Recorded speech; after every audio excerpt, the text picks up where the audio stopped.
Terima kasih Tuhan, terima kasih. Engkau adalah Allah yang tiada bandingannya. Tidak ada satupun yang bisa disandingkan dengan Engkau. Tidak ada yang setara dengan Engkau. Tidak ada yang bisa ditandingkan dengan Engkau Tuhan. Tuhan, biarlah pada pagi hari ini kami boleh lebih lagi mendalami firman-Mu Tuhan, bahwa Engkau adalah Allah yang sungguh luar biasa. Terima kasih Tuhan, terima kasih. Tuhan, saat ini kami menyerahkan hamba-Mu di dalam segala keterbatasan dan kekurangannya. Biarlah kiranya Engkau sendiri akan memberikan hikmat, akal budi, dan kemampuan untuk berbicara dengan baik.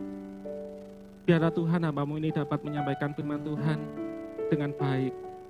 Kami saat ini menyerahkan seluruh jemaat-Mu yang mengikuti ibadah ini. Biarlah Engkau sendiri akan mempersiapkan hati dan pikiran mereka.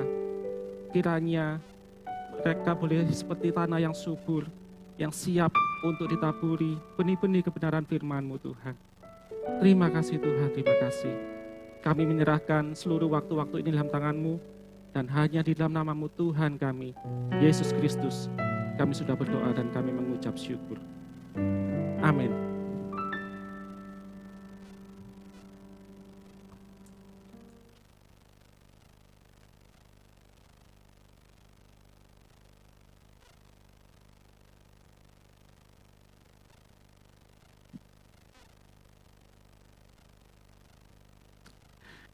Baik, selamat pagi, shalom, jemaat yang dikasihi Tuhan.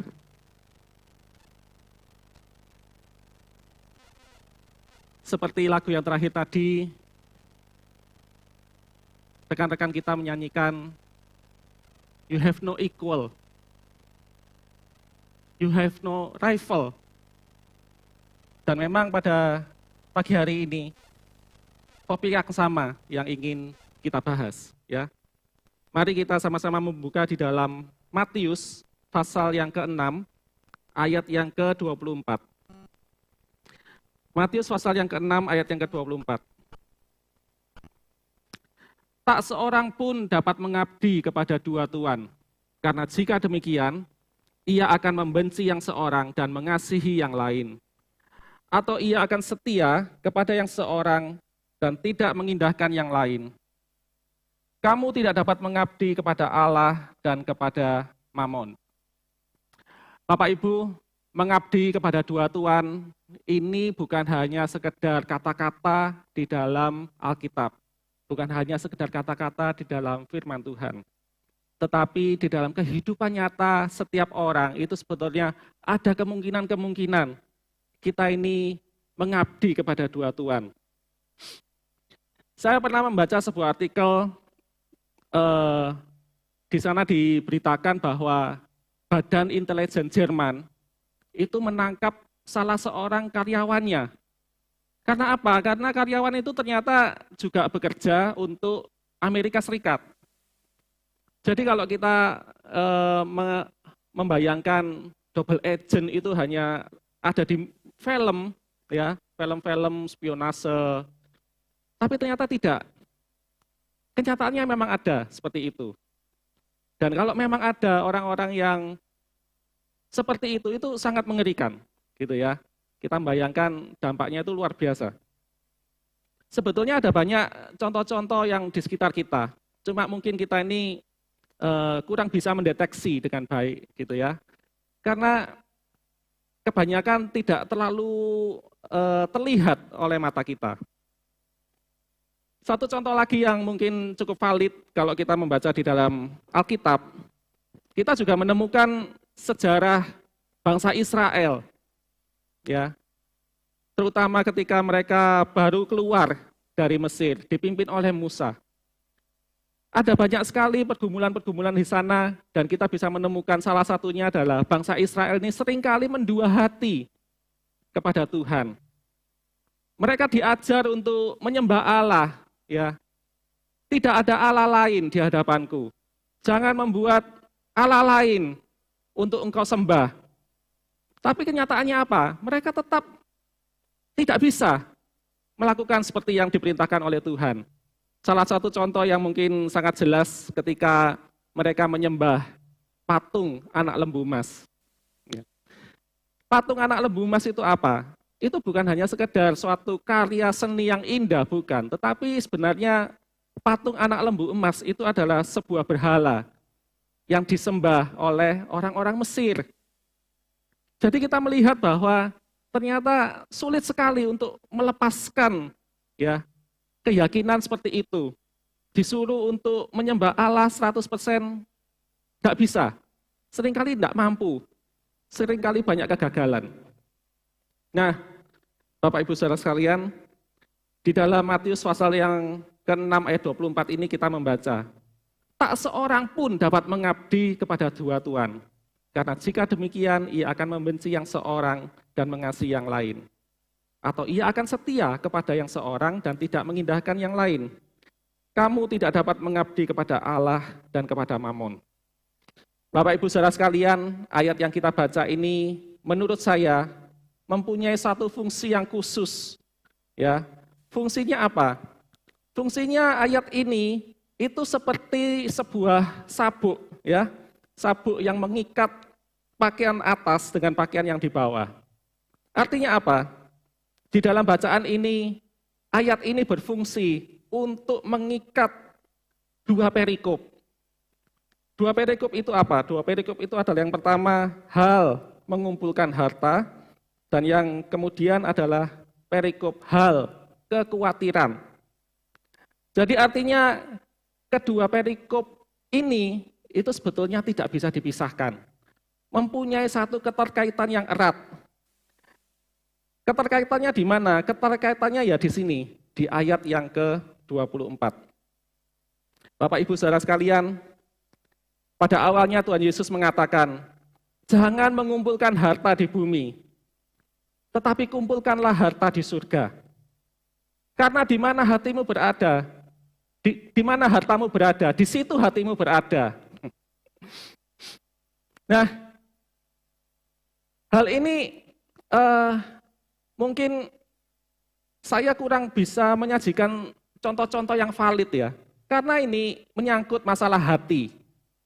Kalau sudah menyangkut masalah hati, artinya apa yang kelihatan oleh mata kita seringkali bisa tidak sesuai dengan apa yang ada di dalam hati orang tersebut. Kalau dikatakan jangan mengumpulkan harta di bumi, maka saya berasumsi bahwa orang itu adalah orang yang kaya. Saya perlu menegaskan di awal bahwa saya tidak anti dengan kekayaan, ya. Saya juga perlu uang, saya perlu makan, saya perlu biaya untuk membiayai anak-anak saya, sekolah saya. Jadi saya bukan anti dengan kekayaan, tetapi kita perlu mengamati firman Tuhan ini dengan lebih baik. Orang-orang yang kaya, kita tidak bisa mengenal hati mereka 100%. Ada di antara mereka yang memang mengasihi Tuhan dengan sungguh-sungguh. Tetapi sebaliknya, ada juga orang kaya yang tidak mengasihi Tuhan. Walaupun dia kaya, tetapi tidak mengasihi Tuhan. Atau mungkin ada orang yang kaya mengasihi Tuhan, tetapi tidak bisa mengasihi gereja. Sebaliknya juga begitu, ada orang yang tidak mengasihi Tuhan, tetapi mengasihi gereja itu juga bisa. Jadi kalau menyangkut masalah hati, saya merasa kurang bisa menyajikan contoh-contoh yang valid.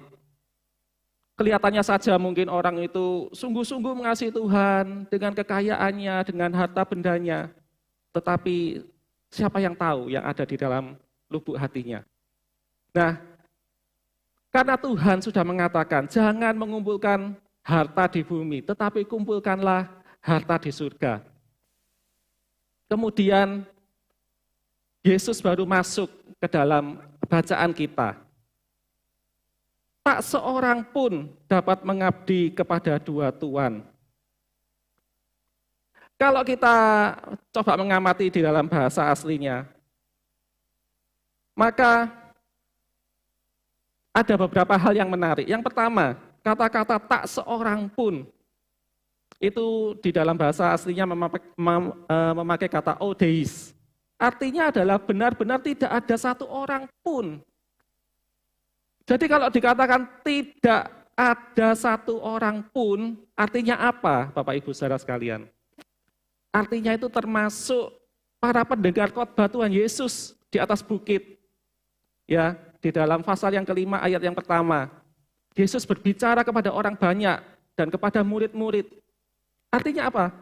Mereka yang mendengarkan firman Tuhan itu, yang mendengarkan khotbah Yesus itu juga termasuk di dalamnya. Itu yang pertama. Yang kedua, kalau dikatakan benar-benar tidak ada satu orang pun, itu artinya termasuk juga dengan saya dan juga Anda.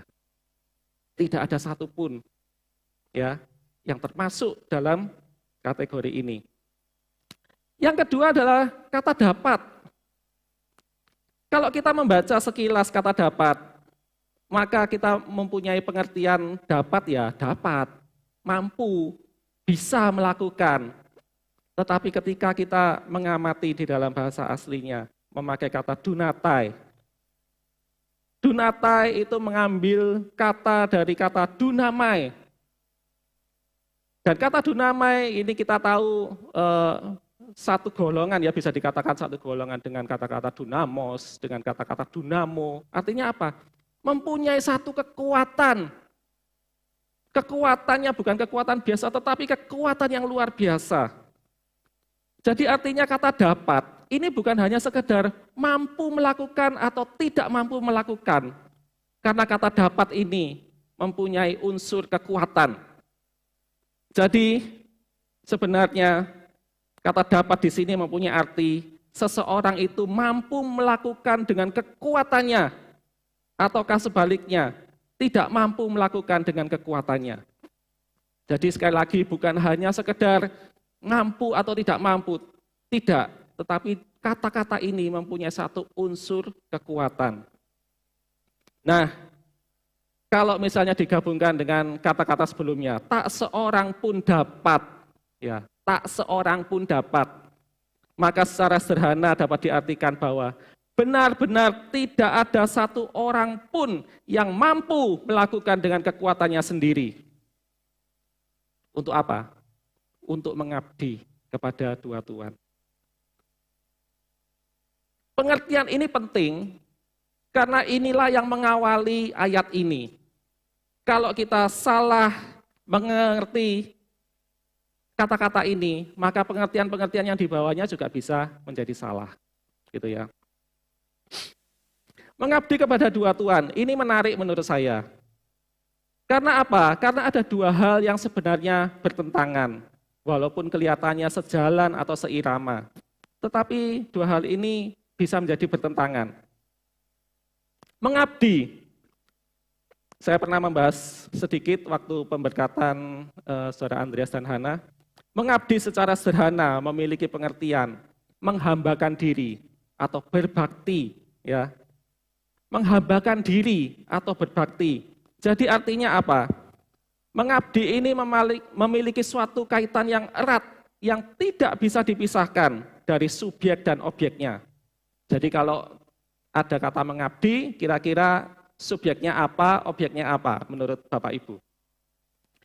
Harus ada sosok abdi untuk mengabdi dan objek yaitu Tuhan. Ya. Abdi, mengabdi, Tuhan, ini adalah sesuatu hal yang tidak bisa dipisahkan. Harus mempunyai satu kesatuan yang utuh. Jadi artinya seorang abdi itu harus dengan kesadaran, kerelaan, rasa cinta, tulus ikhlas untuk mau mengabdi kepada Tuhan. Karena apa? Tadi pengertiannya apa? Menghambakan diri. Bukan disuruh menghamba, tetapi dia menghambakan diri. Jadi artinya abdi yang mengabdi itu bukan dengan keterpaksaan atau kebencian, tetapi sungguh-sungguh punya satu kesadaran, punya satu rasa cinta yang tulus kepada tuannya, punya satu kerelaan, ya, untuk mengabdi kepada tuannya. Nah ini tentu berbeda dengan pengertian Tuhan. Kalau kita mengamati versi lain dalam bahasa Inggris, itu memakai kata master. Ya. Master itu apa? Master itu penguasa. Jadi Tuhan ini mempunyai satu kuasa untuk menguasai. Itu. Tentunya berbeda dengan pengertian Tuhan ketika latar belakang sosialnya pada waktu itu adalah Tuhan dengan hamba. Hamba di sini adalah seringkali mempunyai pengertian budak, doulos. Ya. Orang-orang yang sudah tidak mempunyai hak untuk dirinya sendiri. Karena apa? Hidupnya benar-benar tergantung oleh tuannya, oleh master. Yang dia hamba, yang dia menghambakan diri. Nah, inilah bedanya antara abdi dengan hamba atau budak. Kalau hamba itu benar-benar dia tidak mempunyai hak untuk dirinya sendiri. Dia menghamba, itu bukan karena keinginannya, tetapi karena Tuhan itu sudah memilikinya. Tuhan itu sudah menebusnya. Beda dengan hamba, beda dengan abdi. Kalau abdi itu adalah orang-orang yang memang dia menghambakan diri kepada tuannya. Jadi kalau misalnya kemudian kita melihat di kalimat berikutnya, kamu tidak dapat mengabdi kepada Allah dan kepada Mamon. Ini memiliki satu pesan untuk kita ini hati-hati. Kita ini mau mengabdi kepada siapa? Kepada Allah atau kepada Mamon? Karena masing-masing dari Tuhan ini memiliki satu konsekuensi yang besar di dalam kehidupan kita. Makanya kita diminta oleh Tuhan, Yesus mengatakan, hati-hati ya, gitu. Secara sederhana, mau memberikan pesan itu kepada para pendengarnya. Karena kamu tidak dapat mengabdi kepada dua tuan. Ini yang paling penting pengertiannya. Bukan kepada sosoknya. Kamu tidak dapat mengabdi kepada Allah dan Mamon, bukan. Tetapi yang paling penting adalah kita mengerti bahwa tak seorang pun dapat mengabdi kepada dua tuan.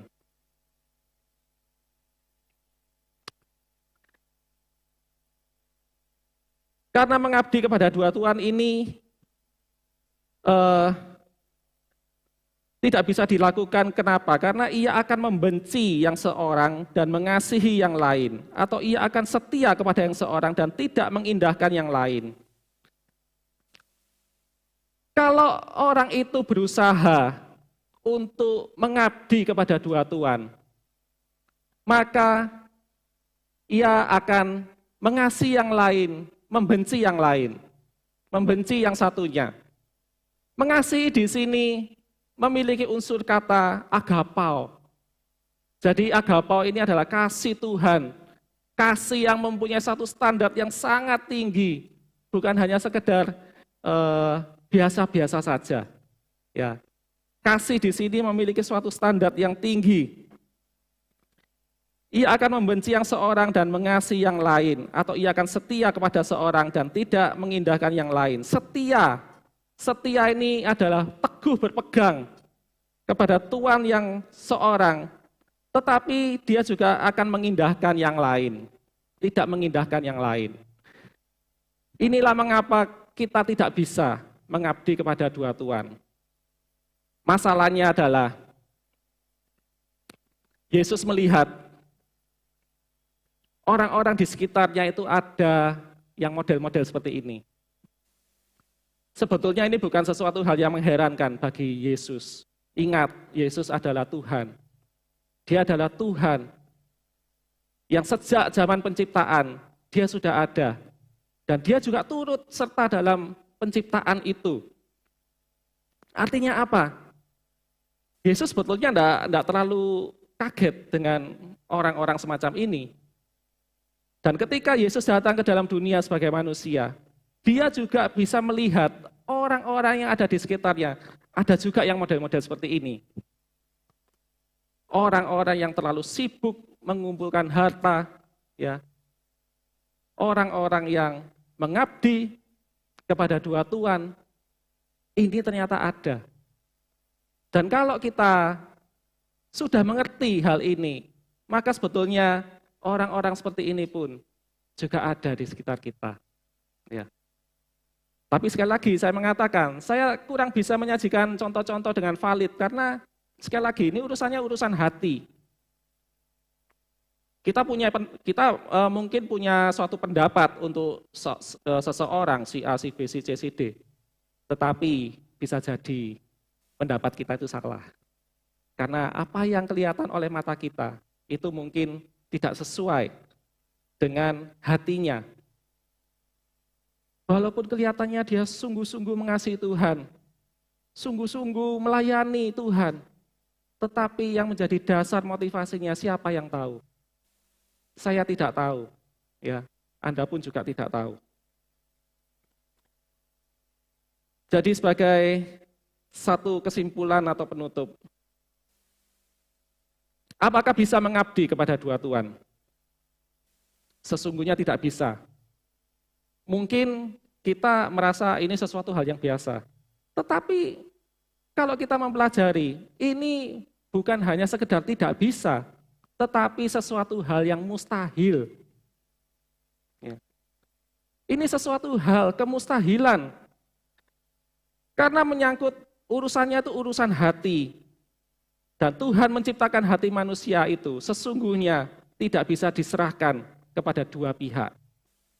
Walaupun dia berusaha dengan kekuatannya sendiri, tetapi tidak bisa. Ya, tidak bisa. Allah mendesain manusia tidak seperti itu. Kalau memang mau mengumpulkan harta, kira-kira kita ini mau mengumpulkan harta di mana? Di bumi ataukah di surga? Karena Alkitab mengatakan, di mana hartamu berada, di situ hatimu berada. Jadi semoga pilihan kita adalah mengumpulkan harta di surga. Karena kalau memang demikian, maka hal itu adalah sebuah anugerah Allah kepada kita. Kita mampu memilih dengan benar. Karena kemungkinan kita untuk memilih dengan tidak benar itu sangat terbuka.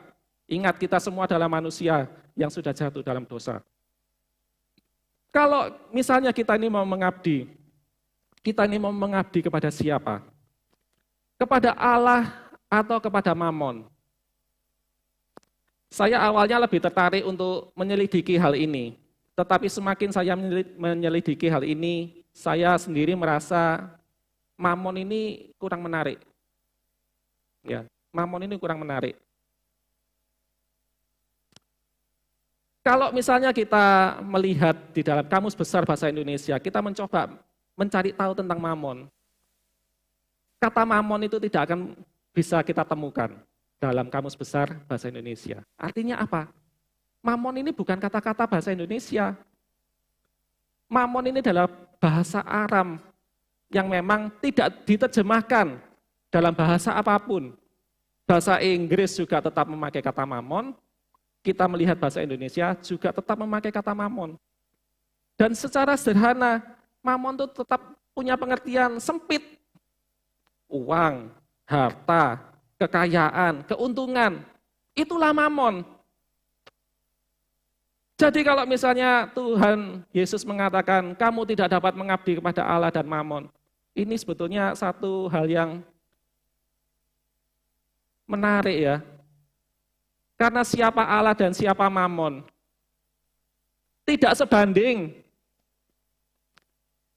Allah adalah Allah yang besar, Allah adalah Allah yang hidup, Allah adalah Allah yang berkuasa, Allah yang menciptakan kita, menciptakan kehidupan kita, memelihara kehidupan kita. Tetapi mamon itu benda mati, harta benda.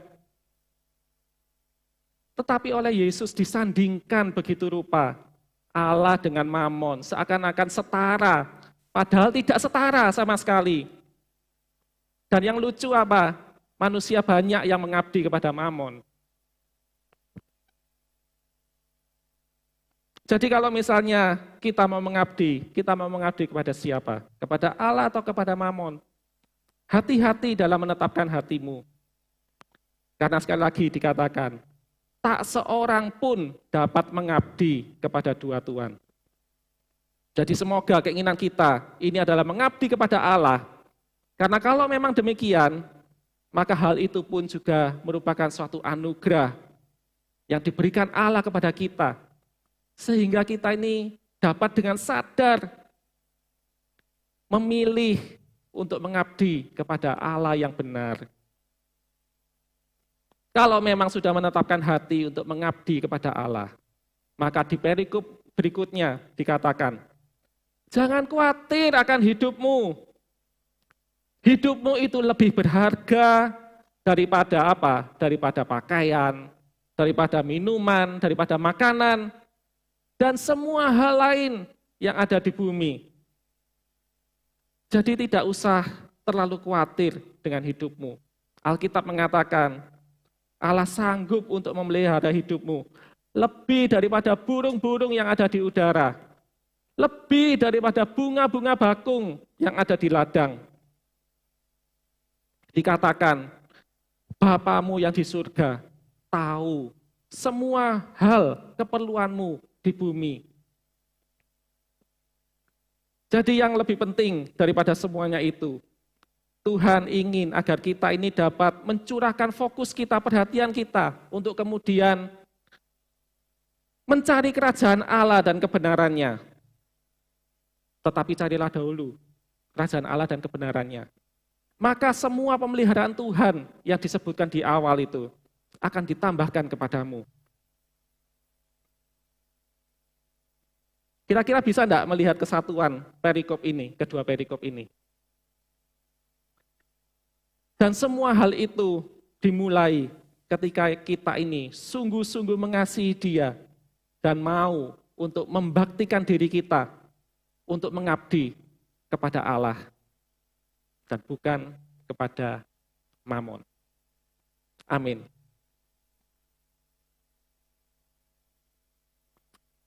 Tuhan, terima kasih. Biarlah kiranya renungan firman Tuhan pada pagi hari ini boleh memberkati kami semua.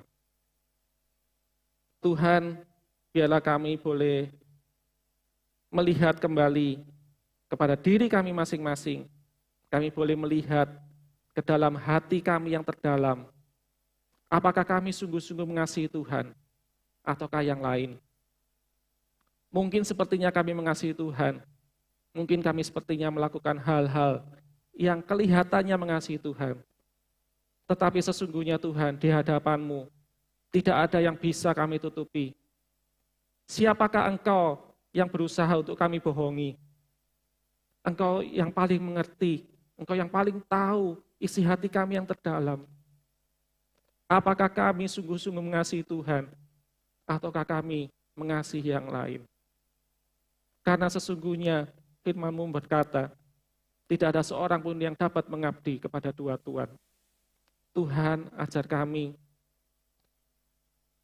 pimpin kami Tuhan, untuk kami bisa berbalik kepadamu, untuk kami bisa sepenuhnya hanya menyembah kepada Engkau saja Tuhan. Tuhan, ampuni setiap kami, ampuni setiap dosa dan kesalahan kami. Apabila mungkin kami selama ini secara tidak sadar Tuhan, kami menduakan Engkau. Kami tidak sungguh-sungguh kepadamu Tuhan. Tuhan, ampuni setiap kami, ampuni setiap kami. Biarlah kiranya berkat kemurahan-Mu itu boleh nyata, melimpah-limpah di dalam kehidupan kami. Biarlah firman Tuhan pada pagi hari ini boleh membawa kami untuk kembali kepada Tuhan. Terima kasih Tuhan, terima kasih. Hamba-Mu sudah selesai berbicara. Biarlah kiranya Roh Kudus yang akan menyempurnakan pemberitaan firman Tuhan ini, yang akan terus memberikan pencerahan-pencerahan di dalam diri kami, sehingga Tuhan firman-Mu ini boleh benar-benar berakar, bertumbuh, dengan menghasilkan buah-buah yang lebat melalui kehidupan kami. Terima kasih Tuhan, terima kasih. Kami menyerahkan seluruh pemberitaan firman Tuhan ini dalam tangan-Mu, dan hanya di dalam nama-Mu Tuhan kami, Yesus Kristus, kami sudah berdoa dan kami mengucap syukur. Amin.